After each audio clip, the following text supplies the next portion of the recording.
Et bonjour à tous, c'est Stower, on se trouve pour une nouvelle vidéo où ce sera une série en fait de vidéos de tutos pour vous expliquer comment Word marche et comment l'utiliser comme un professionnel, donc comment les professionnels l'utilisent au niveau du traitement de texte. Donc dans cet épisode on va aborder les bases, c'est-à-dire tout ce qui est taille, souligné, alignement et les tabulations. Donc les tabulations sera ce que les gens sera le plus détaillé car c'est ce que les gens généralement ne savent pas faire. Donc tout d'abord j'ai un texte. Astuce, taper rand, genre avec ça c'est le nombre de paragraphes, hop, et voilà. Ah, d'accord. Bon bah c'est le texte généré automatiquement par Word et qualifié de faux par Word, bon bah on va rien dire, hein. Mais voilà. Du coup, imaginons qu'on a un texte, il y a déjà différents attributs qu'on peut appliquer à un texte. Donc déjà en tant que paragraphe qui est délimité par ce petit p, donc cette espèce de p à l'envers qui peut être affiché ici pour afficher tous les caractères non imprimables, donc comme les espaces, etc. Et ce sera un paragraphe, il aura un attribut de paragraphe qui sera défini ici. Donc c'est l'alignement, les puces sont un attribut de paragraphe qu'on peut développer en appuyant sur les coins comme ici ou ici sur les différents onglets, hein, vous verrez il y aura pas mal de moyens de faire ça. Et ensuite les attributs de police, donc qui se font à un seul caractère. Et donc il y a taille, la police, gras, italique, souligné, barré, indice, exposant et plein d'autres choses. Donc il y a moyen d'y gérer plus en détail ici. Et donc par exemple on a envie que les vidéos hop, soient tout en barré double et en majuscule. Par exemple, hop, les vidéos de vous, ce sera en majuscule barré. Et en fait, ce sera un attribut qui sera appliqué à chaque caractère individuellement. C'est-à-dire que si je veux ici que ça soit en petite majuscule, hop, je peux, et pas barré. Bon, il va te dire, ouais, c'est pas bien, machin, ouais, voilà. Ce genre de choses, mais voilà. Ensuite, les attributs de paragraphe. Oui, alors, les attributs de taille, je pense que vous connaissez, hein, je vais pas passer dessus, on peut augmenter de taille ici, plus la police. Les plus utilisés sont Arial. Ensuite, il y a Comics en MS. Non, je rigole. Comics en MS, c'est généralement à éviter parce que ça fait très peu professionnel. C'est plus enfantin. Et avec Arial, il y a le Times New Roman, hein, qui est bien connu. Et il y a le Calibri. Voilà, des fois. Qui est la police de base. Ah non, c'est Calibri Corp. Et encore un autre qui est... Donc j'ai oublié le nom, mais qui en gros fait que chaque caractère a une taille prédéfinie. Donc en fait, là on peut voir que par exemple les espaces ne prennent pas le même espace. Ah bah bravo. Donc par exemple ici, un espace prend pas la même taille qu'un M. Et en fait, ce genre de police permet d'avoir tous les caractères qui utilisent le même espace. C'est ce qui est utilisé dans le code par exemple. Ensuite, alors maintenant qu'on a vu ça, il y a les paragraphes. Donc les paragraphes ont chacun leur attribut. Donc ça on peut supprimer, hein, c'est pas utile. Donc les paragraphes qu'on leur attribue, que à partir du moment que nous avons le curseur dedans, pardon, si on appuie ici, ça va ouvrir la fenêtre des paramètres. Donc alignement, justifier, ça ressemble à ça. Donc c'est quand il y a tout qui est là et en gros c'est accessible rapidement. Donc centré, droite, justifier. On va se mettre à gauche. Il faut savoir que le centré est à éviter car au niveau de la lecture c'est compliqué pour du texte donc. C'est mieux d'aligner à gauche ou justifier, ça dépend. Donc le retrait, qu'est-ce que c'est? Le retrait, c'est ce qui fera espacer le texte vers la droite. Genre si on a envie que par exemple tout ce qui est en texte normal soit séparé par rapport au titre qui lui va être ici en grand et en bleu. Donc c'est ici pour changer la couleur, voilà. Voilà, on a envie que ça soit un peu décalé à droite, mais on peut faire ça. Autrement comme retrait, donc ça se fait en centimètres, mais aussi on peut aussi faire comme pour la première ligne. Donc comme ça, première ligne un peu plus à droite. Ça permet de faire aussi un truc un peu plus... Ouais, comme ça, quoi. Je sais pas comment dire. Hop, on va en régénérer un peu. Et on peut continuer là. Il y a les retraits inversés, donc c'est au niveau de l'intérieur et de l'extérieur. Enfin, c'est un peu compliqué, moi. Je vais pas m'étendre là-dessus. Au niveau de l'espacement, donc l'espacement, c'est l'espace qu'il y a entre, après et avant le paragraphe en lui-même. Hein. C'est pas des caractères ou quoi que ce soit. Donc par exemple, on a envie que ce paragraphe il ait 12 d'espacement avant, on peut mettre ça. On a envie qu'il ait 42 d'espacement, par exemple si on veut faire un texte plus bas, on fait ça. Et l'interligne, c'est l'espace entre chaque ligne. Simple, c'est ce qui est mis pour un interligne assez petit. Enfin après, voilà. On peut toujours modifier, enfin c'est différents paramètres. Je ne vais pas m'étendre dessus. En gros, on peut avoir multiples, simples, et voilà, ça a changé. Mais on m'a jamais vraiment expliqué ce que c'était. Et généralement, on va choisir soit simple, soit multiple. C'est ceux que j'ai le plus vu personnellement.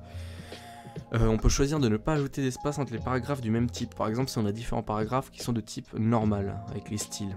J'aborderai ça plus tard.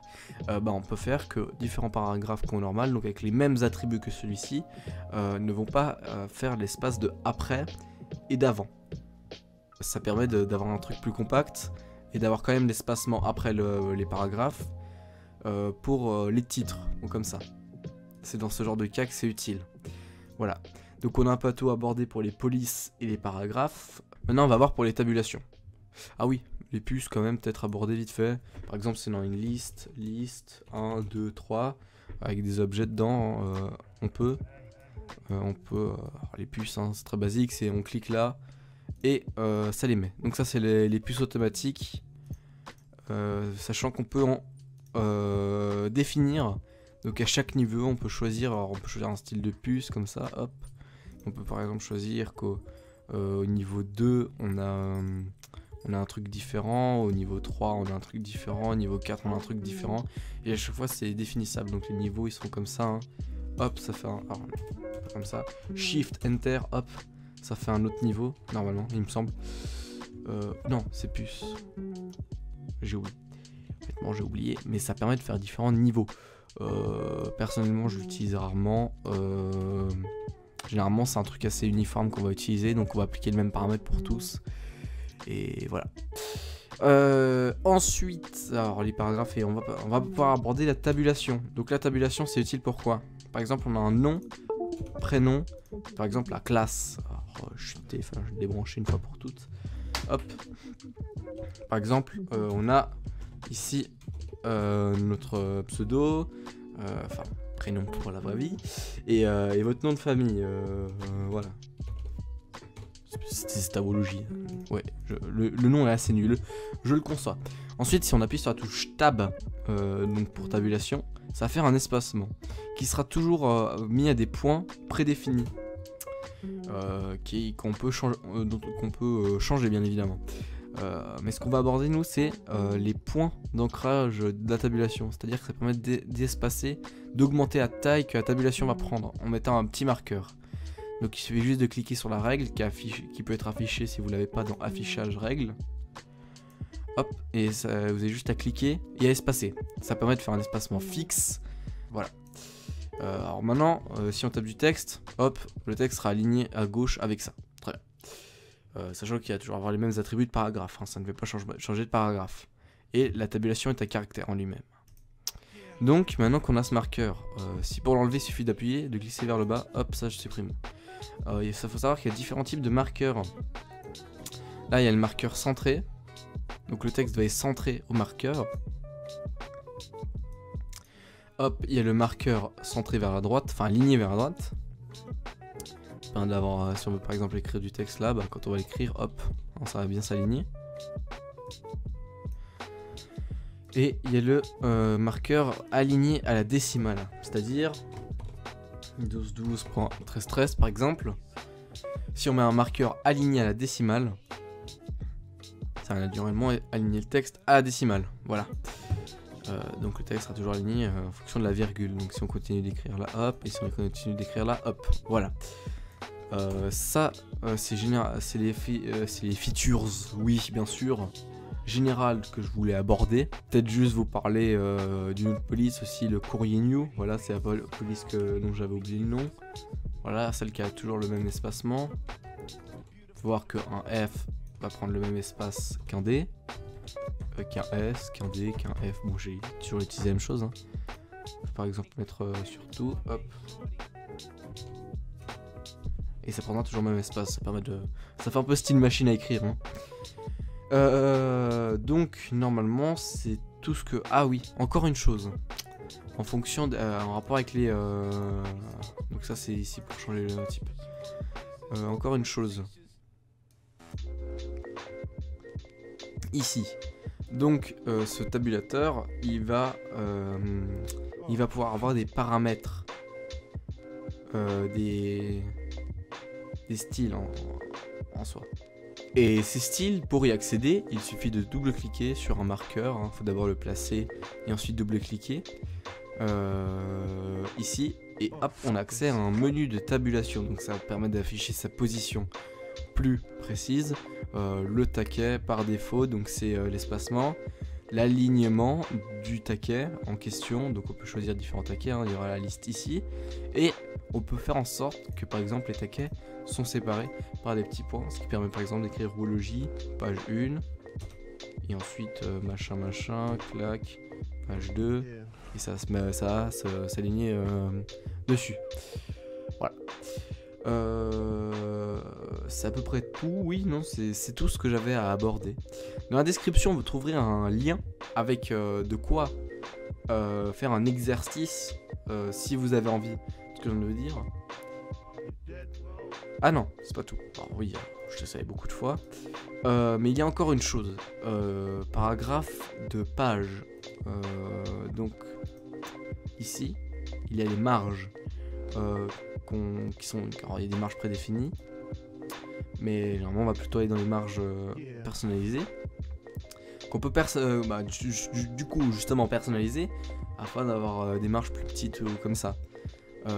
C'est en fonction de si on va avoir beaucoup de texte ou non sur notre page. Il y a moyen de faire un alterné, hein, comme ici. Oula, chute. Comme ici c'est présenté hein, en miroir, c'est si jamais on veut faire une impression à double côté. Et donc voilà. Ce sera utile justement dans l'exercice qui se trouve dans la description, que vous pouvez télécharger. C'est un PDF. Il faut juste le refaire comme ça sur Word. Si vous voulez vous entraîner. Ça aborde ce que je vous ai dit, donc les attributs de paragraphe, les attributs de comment ça s'appelle, de caractère, de police, les différentes polices, justement la taille, les tabulations, barré, gras, souligné, gras souligné italique, hein, tout ça c'est... Voilà. Hop, et ça abordera un peu tout ça. Les tabulateurs aussi, hein, donc il faudra en mettre plusieurs à la ligne, hein, parce qu'en fait si on en peut en mettre plusieurs, hein, c'est possible, hein, hop, mettre plusieurs taquets, après on veut écrire machin, puis hop, un petit taquet, on veut qu'il soit ici, là, tout à droite, hop, et comme ça on peut, alors, oui, je vais faire en sorte qu'on puisse écrire, mais voilà, donc c'est à peu près tout ce qu'il faut savoir pour aujourd'hui, fin du premier épisode.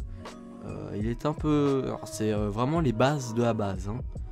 Donc généralement ce sera plutôt comme ça, un peu comme des micro-cours, voilà, les vidéos, avec des exercices à la fin, généralement, peut-être pas tout le temps, mais du moins je vous dirai ce qu'il faut pratiquer comme exercice, comme ça vous savez ce qu'il faut faire, voilà.